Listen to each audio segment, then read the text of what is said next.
రామాయణం అరణ్యకాండ 44 సర్గ.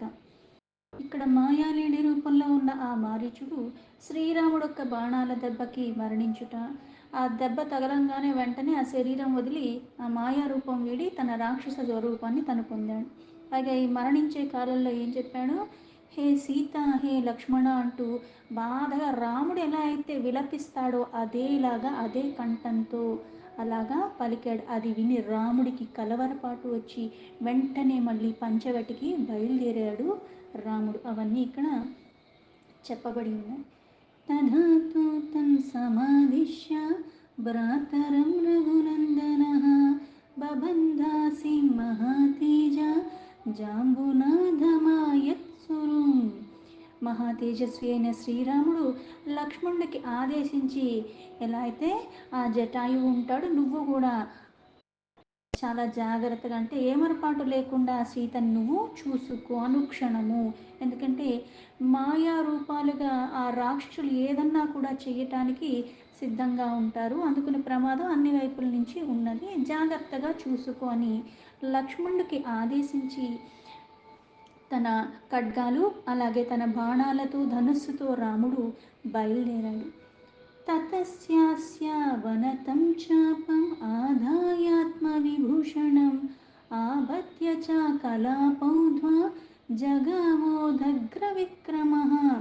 తర్వాత 3 స్థలముల్లో వంగి ఉన్న అక్కడ ఏదైతే ఆ ధనస్సు అన్నట్టుగా అంటే వంగి ఉన్నట్టుగా ఉంటుంది. ఆ ధనస్సుని చక్కగా పట్టుకున్నాడు, ఖడ్గం తీసుకున్నాడు, బాణాలన్నీ కూడా తన తురీణములో పెట్టుకుని పరాక్రమ స్ఫూర్తితో రాముడు అక్కడి నుంచి బయలుదేరాడు.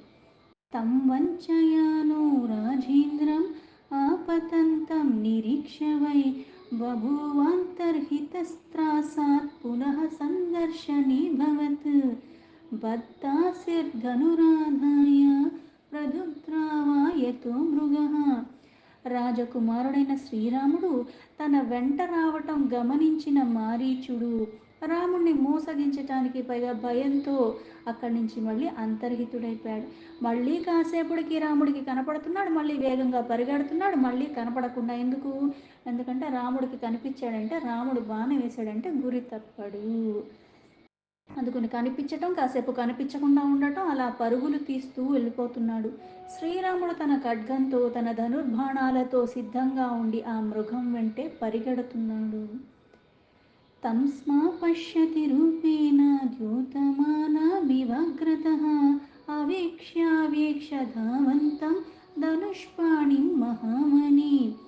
బంగారు కాంతులతో ఉన్న ఆ లేడీ తనను పదే పదే చూస్తూ ముందు భాగంలో భయంతో ఆ మహావనంలో పరుగులెత్తుతుండగా ధనుర్ధారి అయిన శ్రీరాముడు చూశాడు.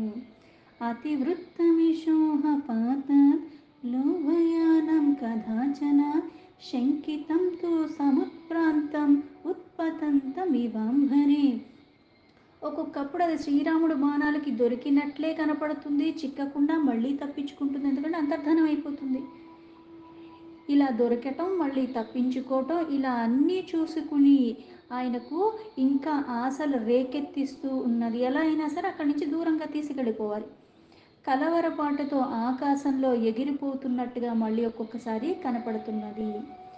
దృశ్యమానం అదృశ్యం చ వనోద్దేశేషు కేషచిత్ చిన్నాభ్రైరేవ సంవీతం శారదం చంద్రమండలం. శ్రీరాముడికి భయపడి కలవరపాట్లో కాసేపు ఎగిరిపోవటం, కాసేపు కనిపించకుండా ఉండటం, కాసేపు కనపడటం. వేరే ఒక సమయంలో ఇలా మేఘాలు ఒక మధ్యలో ఉన్నట్టుగా అలాగే అక్కడ వనంలో కనపడి కనపడకుండా మొత్తానికి ముందుకి రాముని చాలా దూరంగా తీసుకెళ్ళిపోతున్నాడు ఆ మారీచుడు. ముహూర్తాదేవ దదృశే ముహుర్దూరాత్ ప్రకాశతే దర్శనాదీవం సోపాకర్షత రాఘవం. మృగరూపంలో ఉన్న మారీచుడు ఒక క్షణం కాలపాటు మేము దగ్గరగా కనపడుతున్నాడు, మరో క్షణంలో దూరంగా వెళ్ళిపోతున్నాడు. తళుక్కు మెళుక్కుల్లా కనిపించి కనిపించకుండా అన్నట్టుగా అదే క్షణంలో కనిపించినట్టుగా అనిపిస్తున్నాడు, వెంటనే మళ్ళీ మాయమైపోతున్నాడు. సుదూరమాశ్రమస్య మారీచో మృగతాం గతః ఆసీత క్రుద్ధస్తు కాకుత్సో వివశస్తేన మోహితః. అధావతస్తే సంభ్రాంతః ఛాయామాశ్రిత్య శాధ్వని. ఈ విధంగా చిక్కుతున్నట్టే ఉండి మళ్ళీ చేయి జారిపోతున్నట్టుగా కనపడుతూ శ్రీరాముణ్ణి ఆకర్షిస్తూ ఆశ్రమానికి చాలా దూరం ఆ మారీచుడు తీసుకెళ్ళిపోయాడు. మృగము సజీవంగా పట్టుకోవాలన్న కుతూహలం కొద్దీ రాముడు దాన్ని వదిలాడు. దాన్ని వంచిస్తుందని తెలుసు, ఇది మళ్ళీ మాయావి అని కూడా తెలుసు. ఇంకా చూసి చూసి చూసి కోపానికి లోబడ్డాడు. అంత అలిసిపోయి ఒక చెట్టు నీడలో అక్కడ మళ్ళీ కూర్చున్నాడు రాముడు. సాతమున్నాదయామాస మృగరూపో నిశాచరః మృగేహ పరివృతో వన్యేహ ఆధురా ప్రత్యదృశ్యత. అంతటా మృగరూపంలో ఉన్న ఆ మారీచుడు ఇతరమైన మృగాలు ఏవైతే ఆ వనంలో ఉన్నాయో ఆ సమీపంలోనే శ్రీరాముడు కూడా దానికి మళ్ళీ కనబడ్డాడు.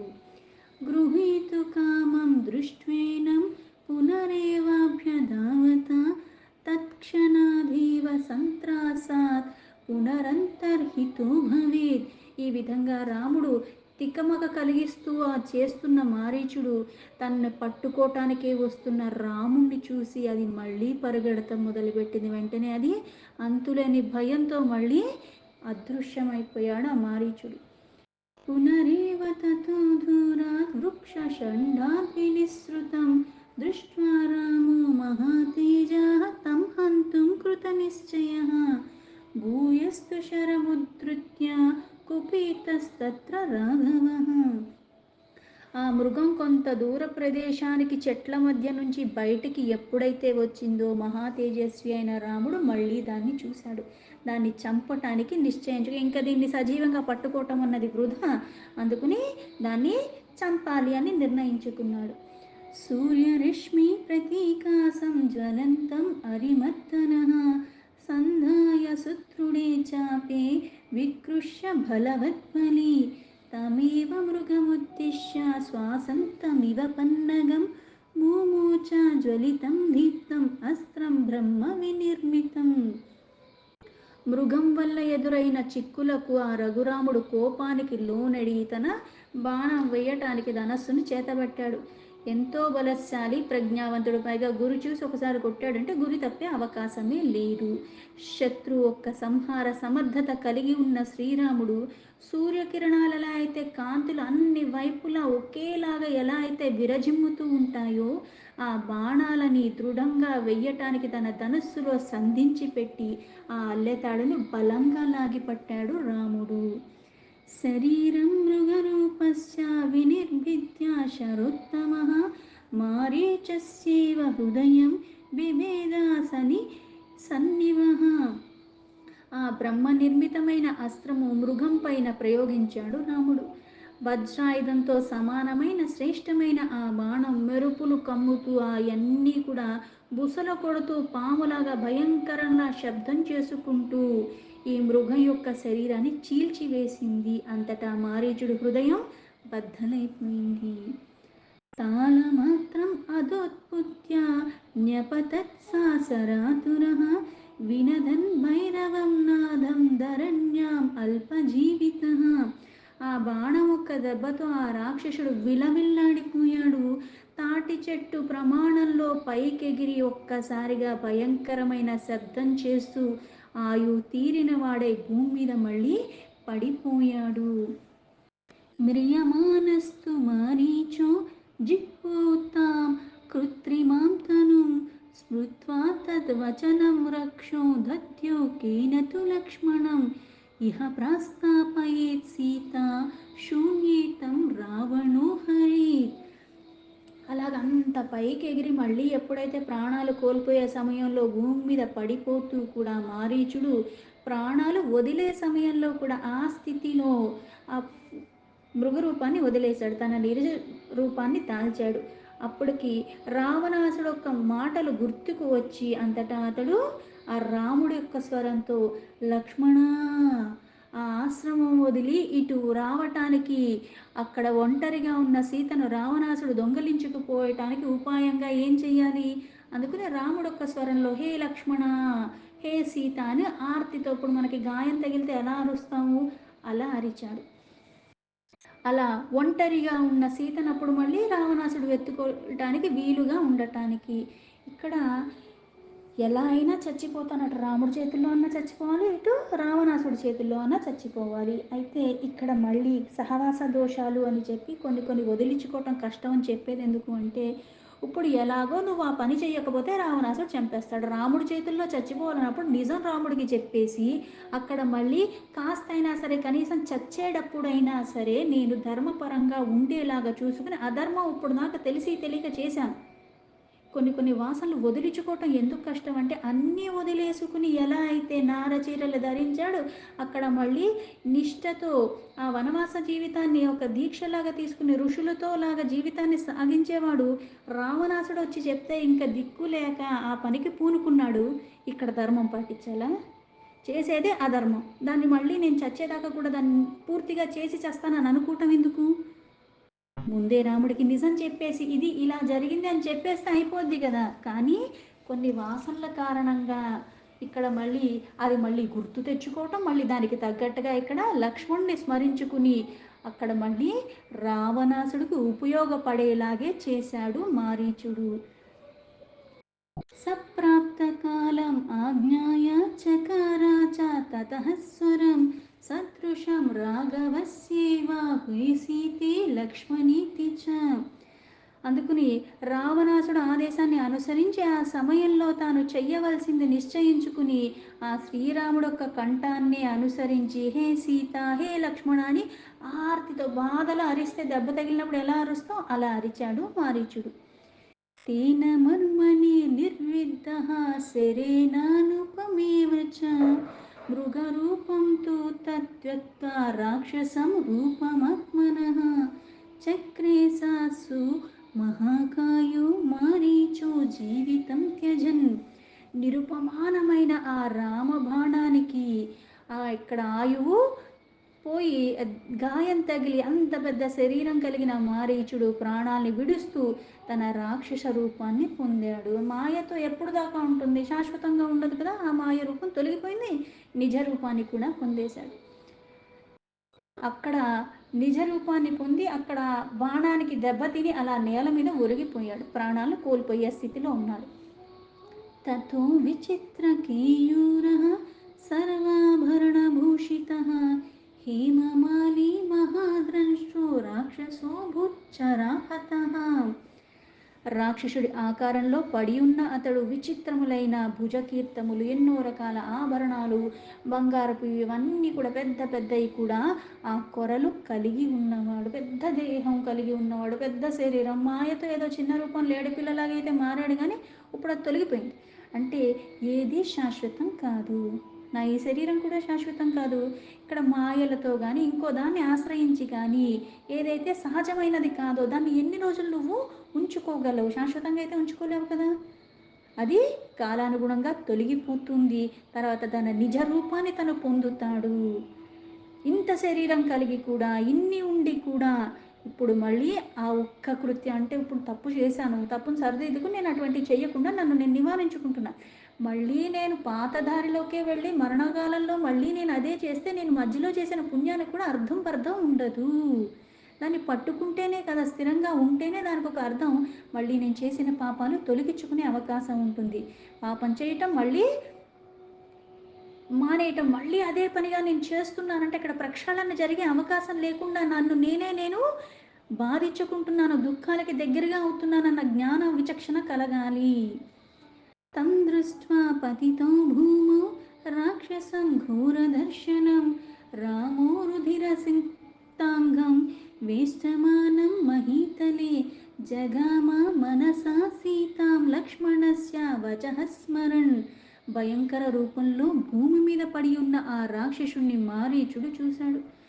ఇక్కడ ఆ మారీచుణ్ణి రాముడు చూసి నెత్తురు అంటే ఇక్కడ మరణకాలంలో ఇంత చేసినా సరే, కొద్దో గొప్ప చేసినా సరే దాని ప్రతిఫలం మనం పొందుతాం అంటానికి అర్థం ఏంటంటే, ఇంత పాపం చేసి ఉన్నాడు ఇంతకు ముందు, చాలామందిని బాధించాడు, భక్షించాడు, అన్నీ అయిపోయినాయి.